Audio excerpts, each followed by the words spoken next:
wanted to let you know that we're going to begin the program this evening with a conversation with a very dear friend of the program.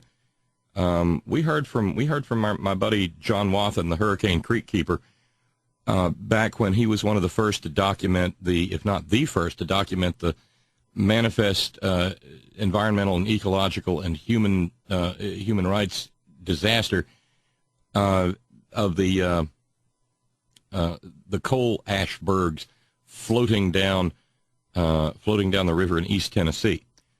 Well, John Wathen has just returned from North Dakota, documenting the spill there not the spill. Well, yeah, the spill after the explosion of the great big oil tanker train. Let's bring John Wathen onto the program right here, right now. Hey, John, how are you? Thanks for taking time to talk this evening. How you doing, Bob? I'm doing real good. Are you? I know you's about freezing to death up in North Dakota, and then you brought it home with you, didn't you? I'm afraid so, man. It's just like that damn coal ash when I left Tennessee. It followed me home too. Yeah, it did, right down to Tennessee, and then wound up on train cars and in a landfill. I think we talked about that, didn't we? That's right, down in Perry County. I'm still dealing with that mess. Mercy sakes. Well, why would the Hurricane Creek keeper wind up in the far reaches of frozen North Dakota, John? Well, Bob, starting really with Kingston, I've kind of developed a photojournalistic style of capturing the events and trying to portray them as honestly as possible, just as I see it. I don't try to politicize it. I don't say, anything is all Bush's fault. It wasn't all Obama's fault. It's our fault as Americans for allowing this crap to get like it is. What I try to do is get to these disasters and get the story out as an independent journalist, not necessarily as the Hurricane Creek keeper. However, the two go hand in hand. As a water keeper, I have a very strong, passionate belief that everyone is entitled to the right to clean, drinkable, fishable, swimmable waters. Well, that makes perfectly good sense insofar as I don't know too many living organisms, us humans included, who don't kind of depend on potable water. Yeah, you're right there now. Well, so, and I should mention, it wasn't just Kingston. I think we also talked back when you were going out and trying to tell people that things in the Gulf after the BP Horizon disaster were much worse than they were being portrayed. And that seems to be a common thread in the work that you do. I realize when you say that you're not trying to politicize anything, I get that. But whether it was Kingston and TVA or the BP Horizon and BP, or now these separate oil companies and their various railroads, it always winds up being a lot nastier than what the PR flacks for the corporations are letting on, don't they? Yeah, and that trend is carrying over now into something that's far more dangerous than just the environmental impacts. This new Bakken Crude is something that we've never dealt with before. But just like Exxon Valdez, just like Kingston, Tennessee, they don't want us to know the magnitude of these things because it doesn't look good from a PR standpoint for the naysayers for renewable energy and for climate change. Well, that's certainly the truth, and it's tough. It can be tough on the quarterly profit and loss statement there. That the folks who really care about the company, are most concerned with. Their quarter. Are we going to get a quarter cent per share? If you've got a couple of million shares, a quarter cent, that's some walking around money, and the PR is a big part of it. But the fact of the matter is, John, with these two recent railroad disasters, things are really bad, aren't they? They started bad and they're kind of getting worse, if I understand the nature of what you've documented so far. Let's start with the one in Pickens County, Alabama. Now, we talked about it here on the program, and I knew you'd be on top of it, and that's why I wanted to get you in for a conversation. How did that all unfold? Very similar. So you got to go back farther than that, even to Loch Magantic in Canada. Right. They blamed that train wreck on faulty brakes. They didn't properly set the brakes, or there was some human error that caused that problem, and everybody kind of laid that one to rest as human error. Then a few weeks later, about a month or so later, a train in Aliceville derails for apparently no reason. It was on flat ground. There was no gradient. It was a two-man crew, which is all that's required. There was a mild curve in the tracks, but nothing extreme and no grade, as I said before. And that thing blew up with the magnitude, the force of bombs. There were mushroom clouds of fire blowing in the air and concussion shock waves that were shaking people's homes. The only reason Aliceville wasn't as bad as Loch Magantic is it was 4 miles out of town. It had just left the city of Aliceville. The exact same thing happened here in Castleton. In North Dakota. In North Dakota. That train was just minutes from the city of Castleton. We haven't had any real serious fatalities in the United States due to this Bakken Crude yet, but Loch Magantic, 47 people died. And regardless of what the overlying factors for the train wrecks may have been, North Dakota, 2 trains collided. Aliceville, there's still no explanation for it, but I'll give you one in a few minutes. Okie doke. Loch Magantic, human error, brakes didn't work, but the overlying common thread, all 3 were Bakken Crude. All 3 exploded in unprecedented magnitudes. We've never seen anything like this before. Bakken comes out of the ground with a volatility of about, the scientists I'm talking to tell me it can range anywhere from 30 to 40% volatile products in Bakken Crude as it comes out of the ground. Gasoline is only 18%, Bob. Oh, my goodness. This stuff comes out of the ground in a liquid form. It's not like conventional crude oil that in minus 24-degree weather would turn to wax. You would have to heat it to make it liquid. Yes. I mean, that's one of the key factors in the Keystone XL pipeline, is it not? The whole thing's going to be heated so that sludge will move. True enough. But I don't take a position for or against pipelines or trains. What I'm trying to do right now is get America to focus on this Bakken Crude and the volatility, the dangerous characteristics of it. Yeah. It's something we've never dealt with before. We've never dealt with this before. If you put it in a pipeline, it's full of corrosive gases. It has H2S gas, hydrogen sulfide, propane. It's laced with all kinds of stuff that eat away the insides of the pipe. Recent inspections on train cars that have been hauling Bakken show them to be far more corroded than the other cars. So it doesn't really matter what manner of transport if it's steel.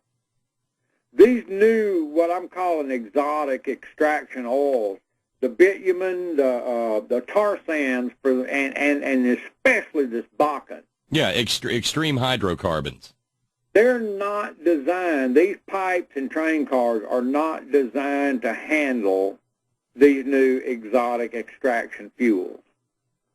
And until they are brought up to speed, then the industry needs to step back away from hauling this stuff literally within a few feet of people's bedrooms and piping it through their backyards, for crying out loud. Oh, absolutely. I mean, I'm like I said when we were communicating back and forth prior to the program, I'm fairly familiar with Pickens County, Alabama, and really, the railroad runs within feet of people's bedrooms, and it runs past house after house in some instances in places like Aliceville. It was how far out of town was it in Castleton when that explosion took place? About 4 miles. Yeah. Same as Aliceville. Now, Bob, have you ever been to Tuscaloosa, Alabama? Lived there for a while. I thought you had. Do you remember the old railroad bridge that crossed the river south of Greensboro Avenue? Yes, I did. Yes, I do. When the Aliceville train wreck happened, they diverted all of the Bakken Crude trains along what Wyoming Ginson said was a northern route. They're hauling that stuff across that old rickety-ass wooden bridge. You are kidding me.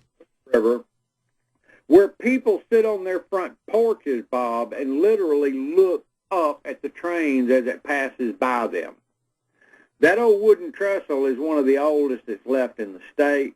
I've got recent photographs of it with dozens, I'm not talking about one or two, dozens of the poles have been repaired by cutting the old poles off, wrapping a steel can around it, put a new pole under it, and then pour concrete in it. And that's what they're hauling, these rolling bombs through our neighborhood on tracks that are antiquated. Now let me just check in real quick, John. When you say these rolling bombs through our neighborhood, we're not talking about maybe the Tony neighborhoods where, say, Coach Nick Saban lives. Oh, of course not. No, hell no, right? No. This is, for the most part, Bob, it's typical of every town USA. The cargo rail lines are going to run through the impoverished communities. It's a typical environmental justice type setup. You know, of course they're not going to run these bombs. Well, no, let me back up. Because not from a neighborhood perspective, but I've got some photographs, one pan that shows the Tuscaloosa Amphitheater, where they have all these big rock and country shows. Sure. It's the new star in Tuscaloosa's crown. And the Bakken train is right on the edge of the parking lot, elevated about 60 feet above the amp. Now, John, we're talking about crude coming from the oil fields of North Dakota. Why in heaven's name does it have, what's it doing going through Alabama? To the refineries along the coast, in particular Pascagoula, Mobile. They're wanting to get this stuff on ships, get it refined, get it on ships. For the most part, it's only going to supply like 18% of our fuel needs. Well, is it even going to meet our fuel needs? Isn't it going on the world market and sold in China, elsewhere? Yes, it is. If all of this stuff was kept in country, then we wouldn't probably need to be going to Saudi and places like that for our oil. But I don't want to open that can of worms. Yeah, I understand. Okay, there are a lot of arguments for and against new oil exploration.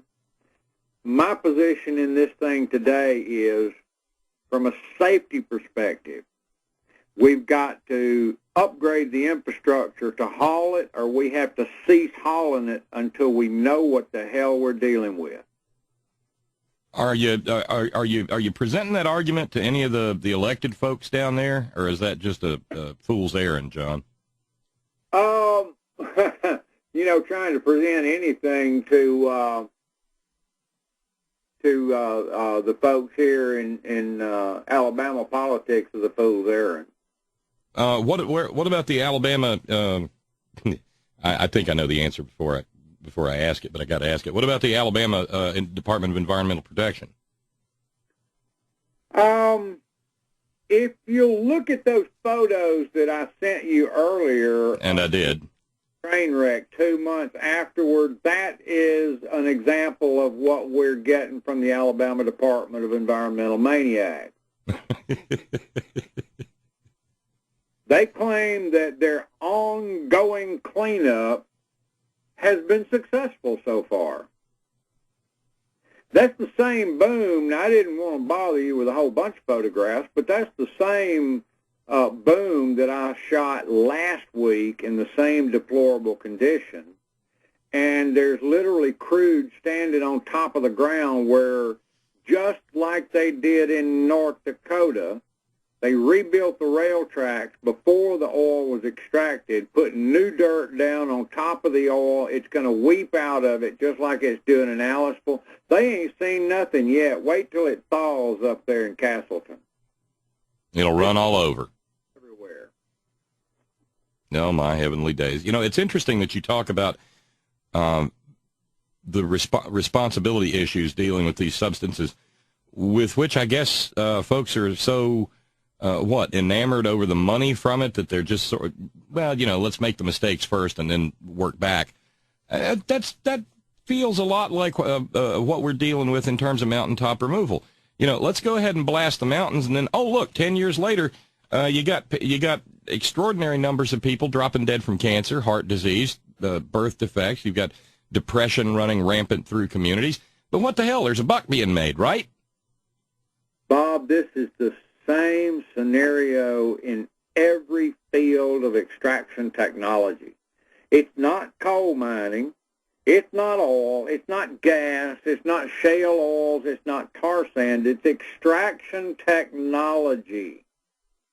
We're consuming the bowels of the very planet that we have to exist on, toxifying the air. We're crapping in the water and expecting to raise healthy families. Give me a break. Yeah, it don't quite work that way, does it? No. In the Lakota way of life, in the way the Lakota looks at things, is you don't do anything that will affect the last 7 generations or the next 7 generations. You don't go back and dig up my ancestors, and you don't mess up things for all of the great-great-great-grandchildren to come. This is a wonderful mindset to live by, but it was lost when the European culture came over here and stole this land. Yep. And you've had contact with some. I'm absolutely moved by the leadership that's happening in Native communities in regard to some of these extractive industries. You've run across folks where you recently were. I've been talking with folks in northern Wisconsin, and it's the same mindset. The idea that you do not have the right to consume everything in the now because somebody might need it in the later. But that's entirely lost in a hyper-consumptive model or mindset. So I guess the things that we're consuming now, though, Bob, are in unprecedented amounts and unprecedented products. We're consuming the very planet. It's not like eating 3/4 of the corn and not having enough seed for next year. When this crap's gone, it's gone. Yeah, they're not making any more. It's Earth for a reason. I just got back from New Zealand this summer. I spent 6 weeks down there with Greenpeace. Oh. Looking at the most insane drill plans I've ever seen in my life. They're going nearly twice as deep as the Deepwater Horizon. They're drilling in the subduction zones between the Australian and the Pacific Plate, where it's not just a straight subduction, it's an oblique subduction. There's still volcanoes. New Zealand is still building. Seismic activity happens every day down there, and they're going to go down and put a drill ship in water so deep that it cannot be mechanically anchored. It has to be held in place with nothing more than GPS thrusters. And they're going to drill twice as deep as the Gulf of Mexico. Oh, that's going to work out well. Well, the Maori people, the Kiwi in general, all of some of the most wonderful people I've ever met in my life. In a minute, I'll send you over a link to the presentation that I was doing down there, Bob. They had no idea what was coming. It's already kind of in place now, and it's in the Arctic, it's in the Antarctic, it's in the Dakotas, it's in the Gulf of Mexico, it's in Saudi. It's extraction technology, which is energy from the depths of hell. And it even extends past energy itself, John. It's various and sundry metal ores and copper, iron, uranium. The technology behind it is predicated on efficiently, cheaply, with as little labor as possible, getting a maximum amount of return on whatever the substance is, and the devil take the hindmost for the human beings who have to deal with the mess. Have you been up to Alberta yet, John? I know you travel quite a bit. No, but I'm fixing to. I'm working with a group now called Water Defense. Mark Ruffalo, you familiar with Mark? Oh, yeah. Okay, Mark Ruffalo and Scott Smith from OpFlex are, we're getting ready to start doing a real big expose on this entire process. I'm going to do a lot of the photography, videography, investigative journalism, if you will. But we're fixing to take this thing head on. Head On Radio Network. Here we are. Well, I sure hope you will. You'll let us know. Of course, I follow your feed on Facebook, but let us know how that progresses, because I sense this common thread, like I said, running through all of this, and that is that the people who are profiting by this, John, aren't living in Castleton, North Dakota, and they're damn sure not living in Aliceville, and they're not going to be living in a ship off the New Zealand coast. They're far, far away from it, so the only thing they do is cash checks. I don't know how it is that they've got it in their heads that they're going to live on a planet that the rest of us can't live on. Maybe it's going to be Logan's Run bubble cities. Who knows? But in documenting these common threads, or this common thread, I think we begin to see almost like a conspiracy emerge, and I hate that word, but good God, solar panels work even in this cold. Yeah. Wind turbines turn in cold this cold.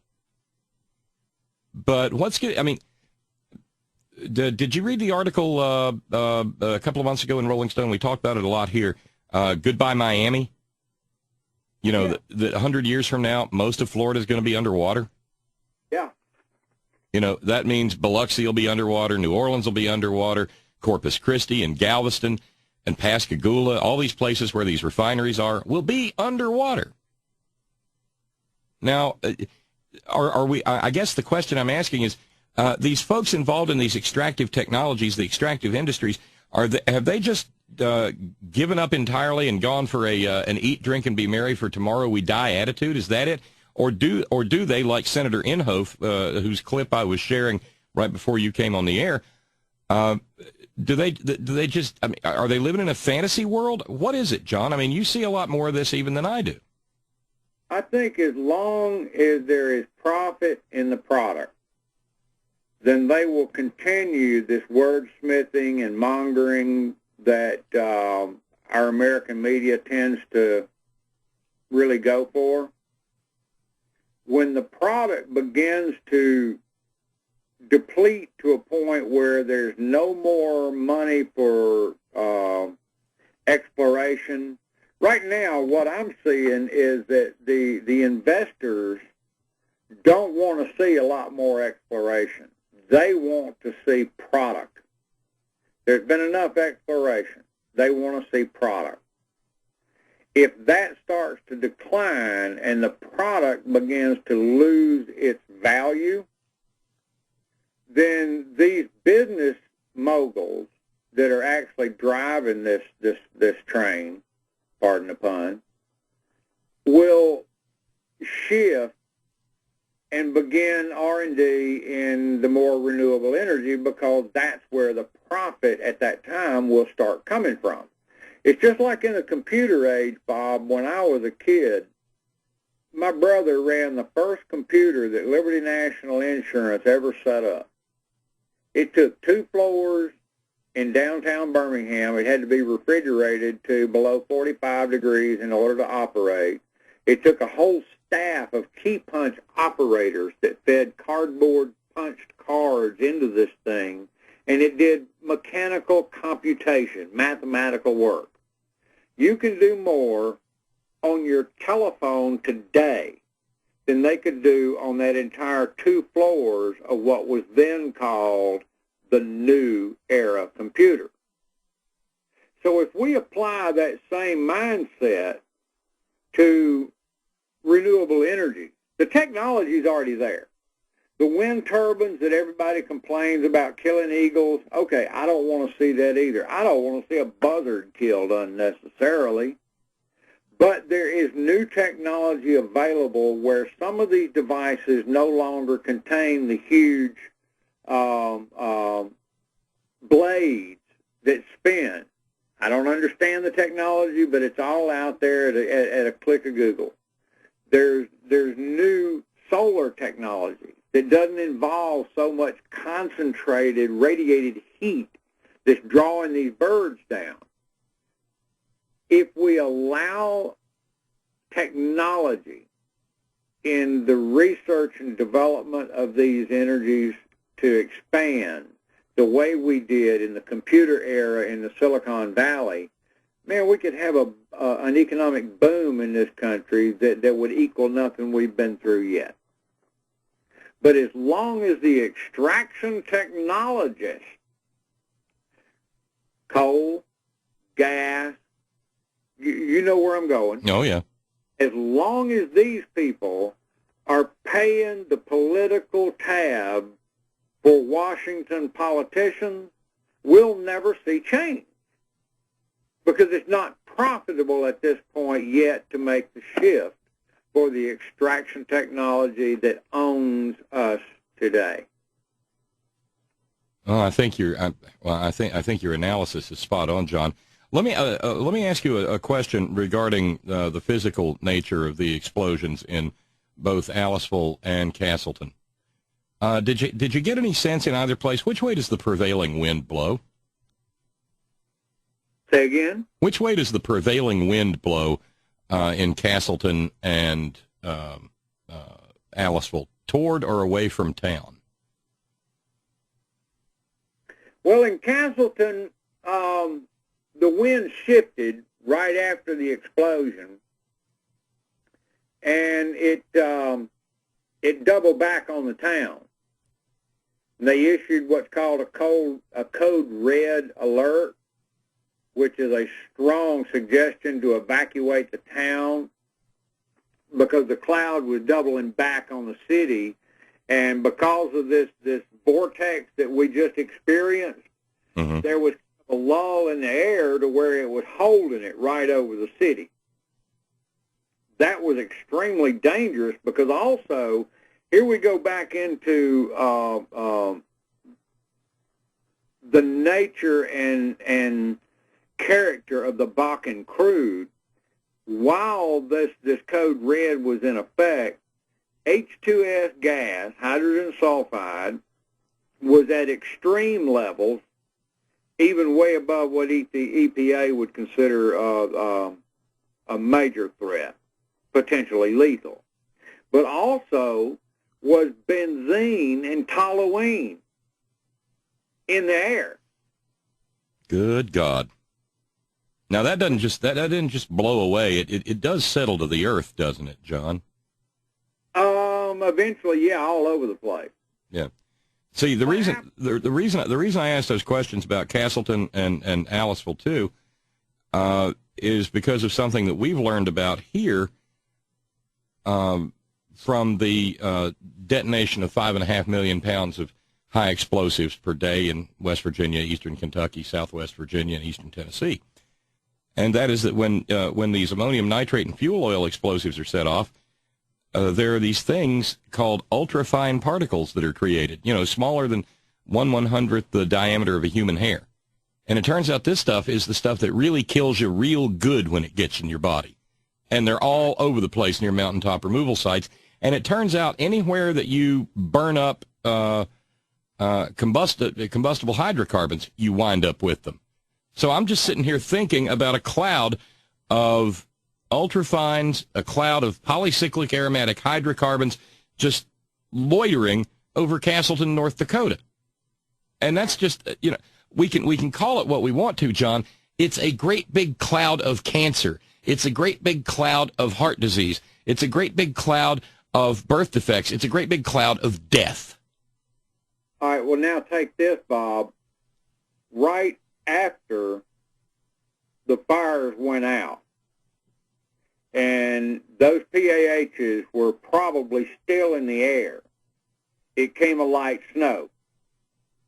That brings it to the ground. It packs it in the ice. The oil, while it was burning, heated the ground to the point where it was absorbing this stuff into the soil. And then immediately when the fires went out, at minus 24 degrees with a wind chill of 50 to 60 degrees below zero at times, it freezes really fast. My mustache froze in less than 2 minutes. Who? I mean, seriously, had balls of ice hanging in 2 minutes.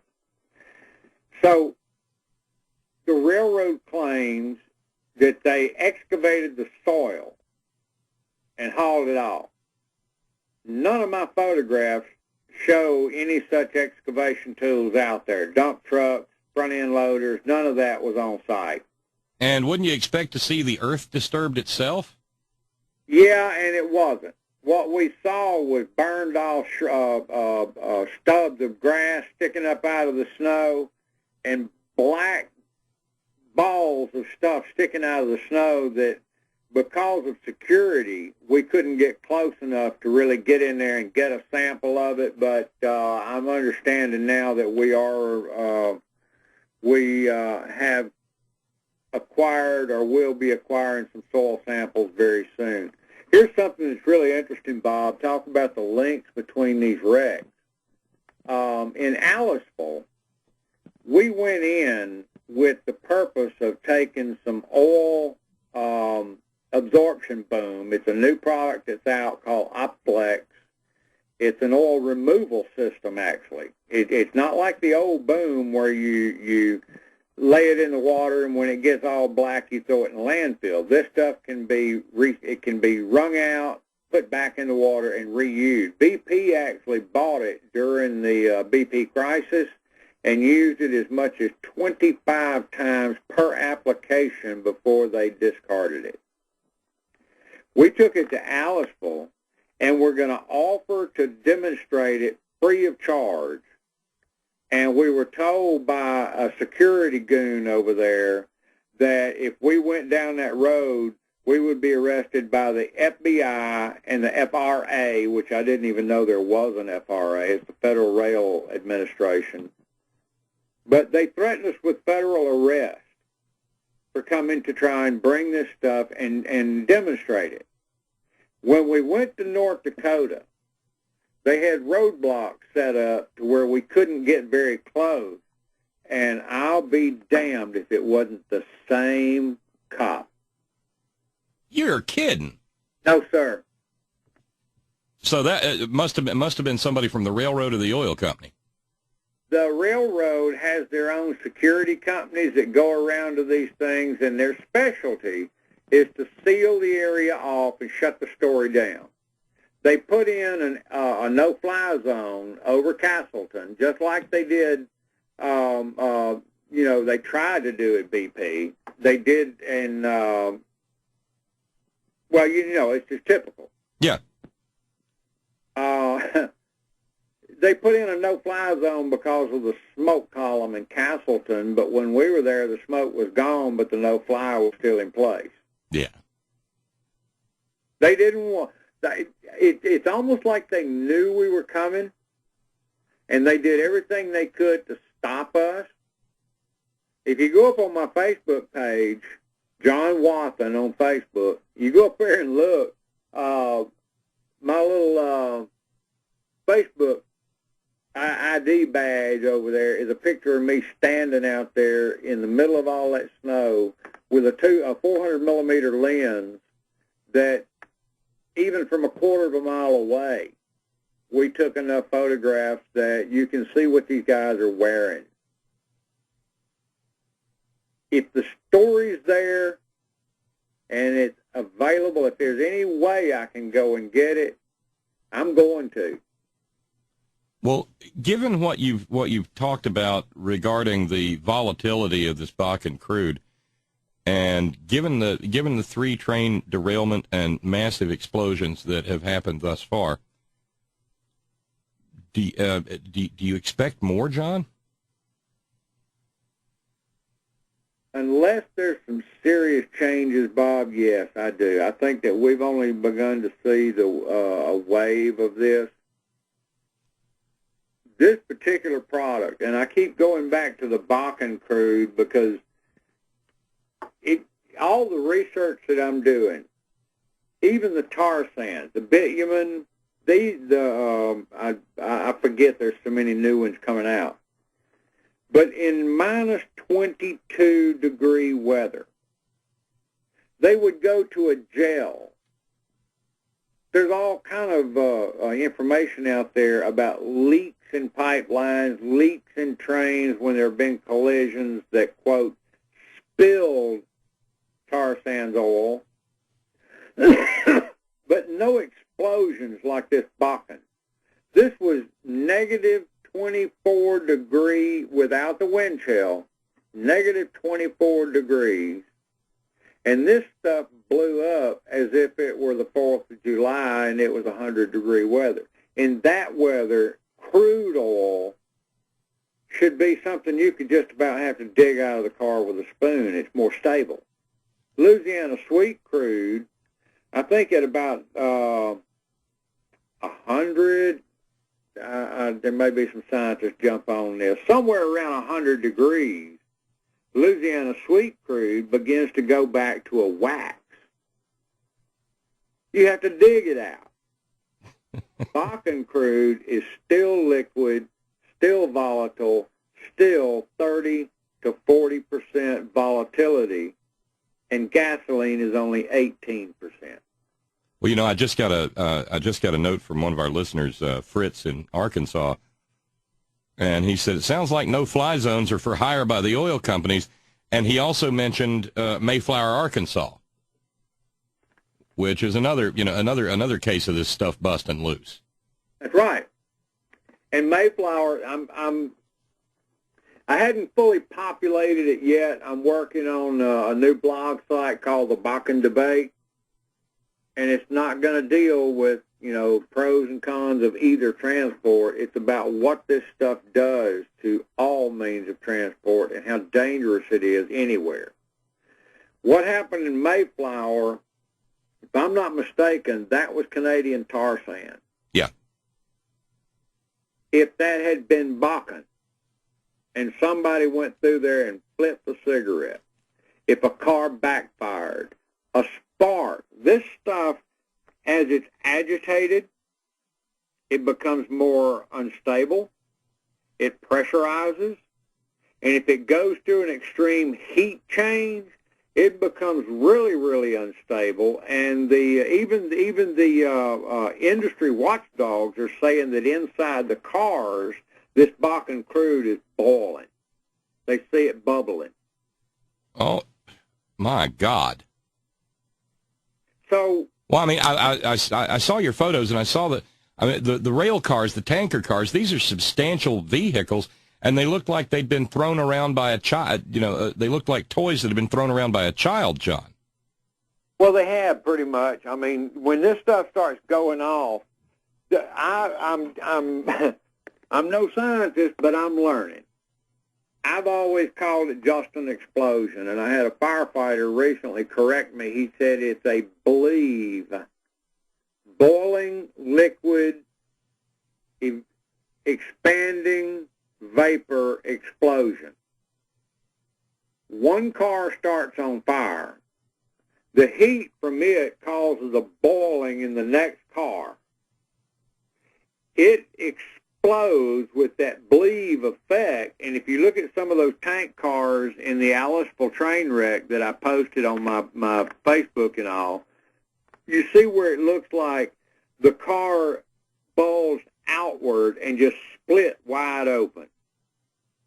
When that happens, it propels that thing down the track into the next car, knocks it off the track, into the next car, into the next car.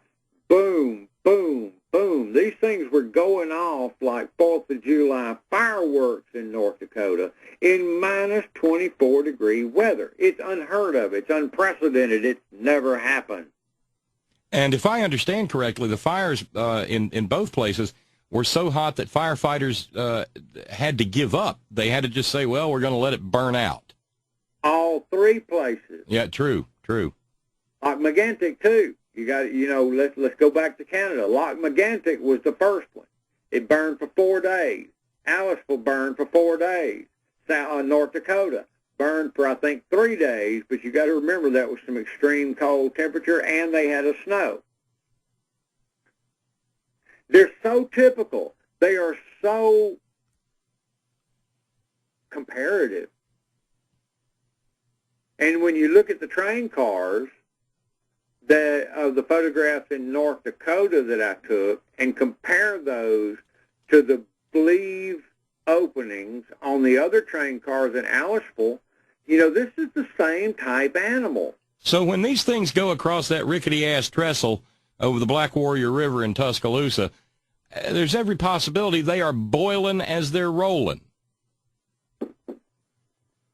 I wouldn't say boiling, but I would say pressurizing, absolutely. Yeah, bubbling along. Yeah. Maybe simmering. Absolutely. Has anybody has anybody alerted? I mean, what's the position of I don't know, like the emergency management authorities in Tuscaloosa County?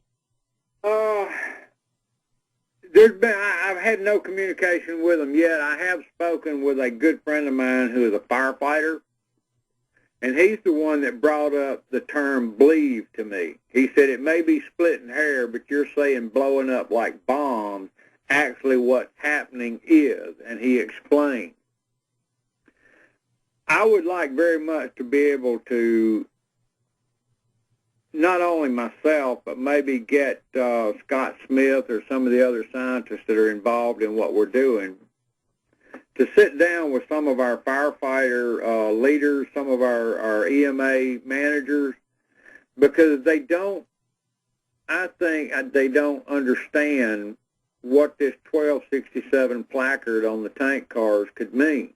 1267, every tank car that rolls through your town has a placard on the side of it. It has a number, and it'll be red, it'll be black, it'll be white. It has different designations. If you see a red placard and it's marked 1267 with a little flame at the bottom and the number 3, that's crude oil. Chances are, if it's let me get my photos open here and look at some of these tank cars, because there are different companies that carry the Bakken. When it comes across a bridge like that one downtown Tuscaloosa, after what I saw in Aliceville, I was told about, I've seen the photographs of Loch Megantic, and now I've seen North Dakota. Bob, this scares the hell out of me, man. Well, that's what I'm sitting here thinking. What was the route of the train leaving Castleton? Where was it headed? I don't have that detail. Well, and even without it, do the people that live in these communities deserve to at least know what's thundering past them on the rails on any given day? Well, Bob, I believe that people need to know everything that endangers them in any way. That's part of why I'm doing this.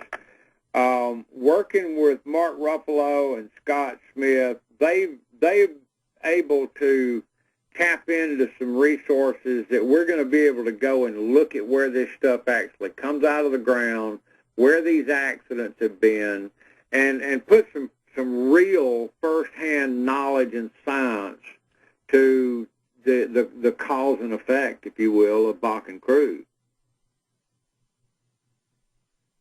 I've never seen anything quite like it. I'm serious when I use the term rolling bombs. Yeah. You remember in the news a while back, in North Dakota, there was a farmer in a wheat field. Yep. He found a field full of oil. Turned out to be the largest on-land oil spill in American history. That was a Bakken Crude pipeline. And they hid that for how long? Yeah, I'm putting some stuff up on my blog about that right now. What if? I'm one of those that looks at everything. What if there'd been a grass fire? Woof. And there goes the neighborhood. Contaminated for years. Never should we make the trade-off between what do you want, loss of life or loss of environment. Never. But it's coming to that. It's really coming to that.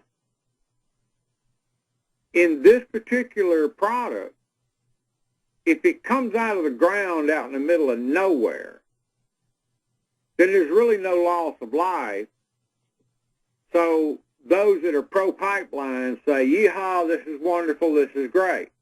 But we haven't had a grass fire in one of those areas yet. We haven't had some moron hunter out there with a big lighter yet. Or somebody who flicks a cigarette or doesn't put out a campfire properly. Or hey, how about a lightning strike, John? I mean, this is Earth and everything. Lightning does happen. Think about this.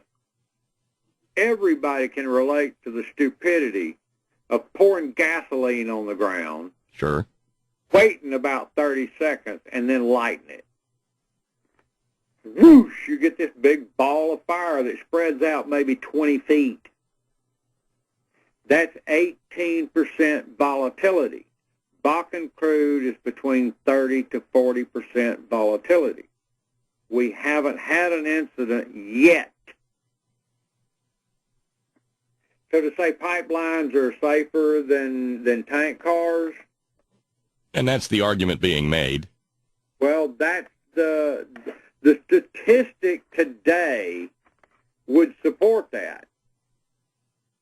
But I don't know. We're putting new chemicals in these pipes. They only have a life expectancy most of the time of about 20 years.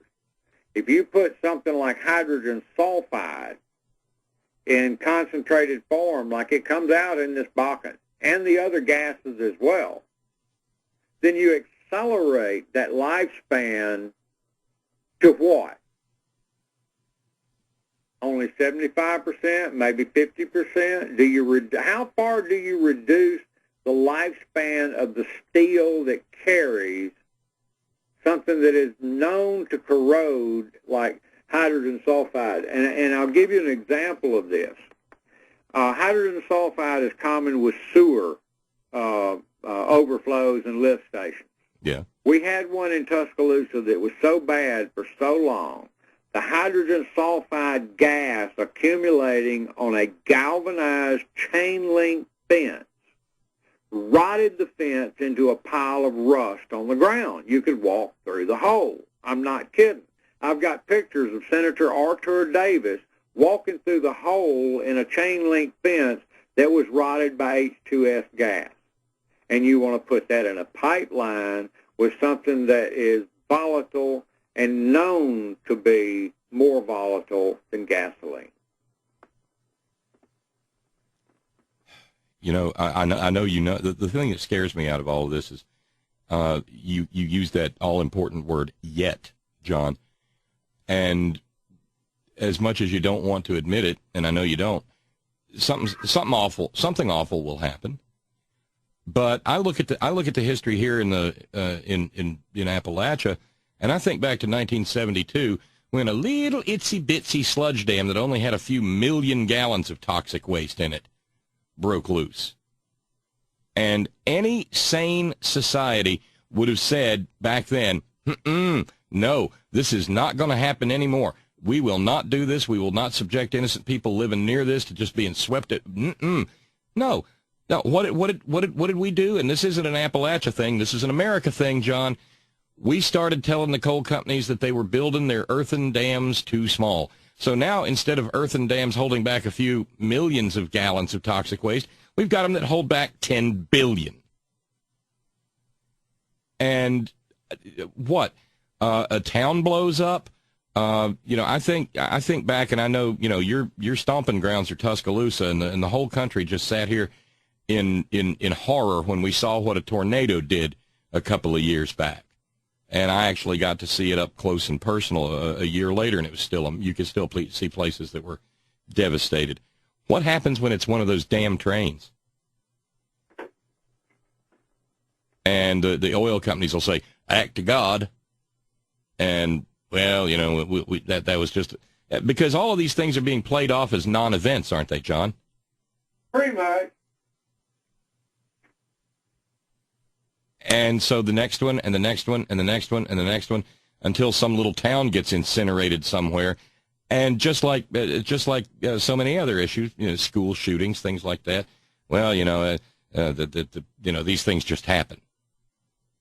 Bob, when I first came on your show, that was the Kingston coal ash disaster. That's right. That was the largest man-made disaster in U.S. history at that time. More bulk entered the Clinch and Emery rivers than the Exxon Valdez and Prince William Sound. The next time you had me on your show was the Gulf of Mexico. That's right. That was the largest man-made disaster of its time in U.S. history. And now I'm back on your show, and I'm telling you, this Bakken Crude could damn well be the next largest disaster in American history. It's a hell of a life, isn't it, John? It sucks, my friend, but it's the one that I was chosen for. Exactly. And you do what you're here to do.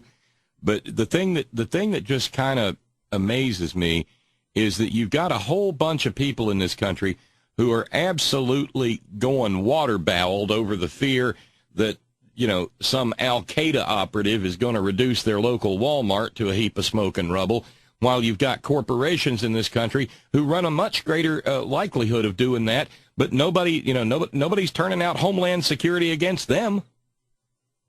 If any foreign country came into America, Appalachia, North Dakota, the Four Corners area, or the Gulf of Mexico, polluted our water, contaminated our air, inflicted our people with illness to the degree that we have seen, we would have considered it an act of terrorism and gone to war with them. But these industrialists within inside our own countries can go to war against us as a populace as long as they're making money. Now there's something definitely wrong with it. Well, see, John, that's why I've said on a number of occasions that we need to change the national motto of the United States from "In God We Trust" to Calvin Coolidge's remark, "The business of America is business." Because that's what it all boils down to. You know, this is that scene from The Godfather where Abe Vigoda says to tell Michael I always liked him. It was just business. Right. You know, they'll kill you and poison you, give you cancer, heart disease, birth defects, what have you. No, it's just business. I mean, we had a conversation last night on the program about the difference between an economy serving people and people and the perversion of it that we live in now, where people live to serve the economy. And this is another example of that, isn't it? Yeah. So if, you know, so if we, go ahead. If in the town that had just been evacuated, people saw us not as environmentalists so much because we stayed away from that persona while we were there. We were there to introduce the product, show them what Opflex could do. We went in and offered to do a lot of free sampling for the community in the future for them. Water Defense, like I said, Mark Ruffalo is really working hard with us on this. We want those people to have all of the data available. It's not a matter of sticking our finger in the railroad's eye. We just believe that people have a right to know what they're being exposed to. And who can argue with that? You'd be surprised how many will argue with you, Bob. Oh, I know. I'm a wacko. I'm an extremist, you know. Well, I've gotten to the point, John, I won't let people call me an environmentalist because I've got too intimate a connection with these things poisoning people. So it's, you know, I look at it much more as a standpoint of human rights. I used to take issue with what people call me, but I learned a long time ago through my work through the Citizens Coal Council. God love them. If those of you out there don't know who the Citizens Coal Council are, you sure need to look them up. We were taught in some of the media work that it doesn't matter what somebody says if it's negative against what you're doing. Use it as an open door to explain to those that are sitting on the fringes and may not understand. You're going to get this person that's going to argue with you no matter what. Yeah. He's the one that you use to educate the fence sitters. Makes awful good sense, John, and no surprise coming from you. You know, we got one of these days we're going to wind up in the same town at the same time again, and I'd love to sit down with you for a little while. The last time we were in the same town together, it was about this cold, and there was snow all over the ground in D.C., and I was doing my best to keep my ears warm. Yeah, I was just trying to keep moving. Yeah, I remember that well. Well, John Wathen, I thank you very much for the time you've given us this evening. I hope folks will try to learn more. Take the information you provided, and try to learn more about the Bakken crude, and you know, not just learn about it where it's coming out of the ground, but learn about it by the schools and through the neighborhoods that it's traveling. Well, here's something I want to do, Bob. I'm not a scientist, you know that. I'm a storyteller. I'm a journalist. I feel like I'm getting to be a fairly good investigator. I've opened a new blog up. It's called the Bakken Crude Debate. It's bakkendebate.blogspot.com. I'm inviting people who are of a science background that may know more than me. I'll take any article from anybody, don't matter to me which side of the fence you're on, as long as it's a respectfully written article that pertains to the science of Bakken crude. and I'll publish it. I won't edit it as long as, like I say, it remains respectful to the science. With that said, feel free to write in. You can and that's Bakken, right? Right. Bakken. Debate.blogspot.com. It's fairly new. I hadn't really gotten it fully populated yet, but I'm working on it. I'm doing a video right now that will show what happened in Aliceville and where they rerouted the train across that old rickety bridge downtown, and it'll scare you to death. Well, I tell you what, there are a ton of really, really smart people with pretty significant science backgrounds that listen to the horn, and I hope they'll go over there and get the discussion, help get the discussion started, John. And in the meantime, where are you off to next, or do you know? Don't know yet. Water Defense is working with some folks out in California. Maybe there's a possibility that we may be doing some documentary work on this that'll go fairly in depth. Bob, I sincerely hope that I'm not going to go to any more disasters for a long, long time. I know the feeling. I'll go where I'm needed. Yep, that's the way you work, and I appreciate it, and I know the Horn family appreciates it, John. Just stay safe, be well, and I'll keep an eye on the Facebook page and wander over to bakkendebate.blogspot.com, and hopefully we will get a discussion started, because people absolutely have a right to know. Well, Bob, you asked me to come on for 20 minutes, man. I'm afraid I've monopolized your show again. You know how that goes. You know what? You're free to get all the utilities and all the railroads and monopolize all you want, John. All right. Well, just remember, Water Defense, Opflex, and the Bakken Crude debate. All right. Well, there's already a link up, thanks to our chat room moderator, Sparky. Sparky's already put the link up in the chat room, and I bet you folks are going and looking now. All right. Well, I'm John Wathen on Twitter too, I think. Okay, and that's Wathen, John Wathen on Twitter, and John Wathen on Facebook. Do you have a separate page for the Creek Keeper? Yeah, it's hurricanecreek.org. Very good, John Wathen. Stay warm and keep us apprised of where you're going and what you're looking at next, because you're doing mighty good work. Thanks for keeping it real, Bob. All right, you take care, John. Bye now. Bye now. That just inspires the daylights out of me. John Wathen, the Hurricane Creek Keeper, having returned from North Dakota, having documented the rail explosion in Aliceville, Alabama. Aliceville's not very far at all from where John lives.